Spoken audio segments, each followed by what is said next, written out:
мамлекеттин мисалы ар бир нерсенин түгөнө турган убактысы бар. Адам деле убактысы келгенде өлөт турабы?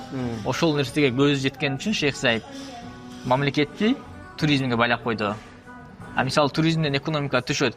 Кыргызстанда деле мисалы биз Кыргызстанга мисалы бир 20 миллион турист келип турса айначы, биз кыргыздар деле болуп кетебиз. Мындай айтканда биз деле Кыргызстанда жашабай калышыбыз мүмкүн.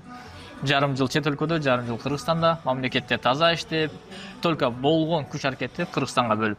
Анткени мисалы сиз турист болуп келдиңиз.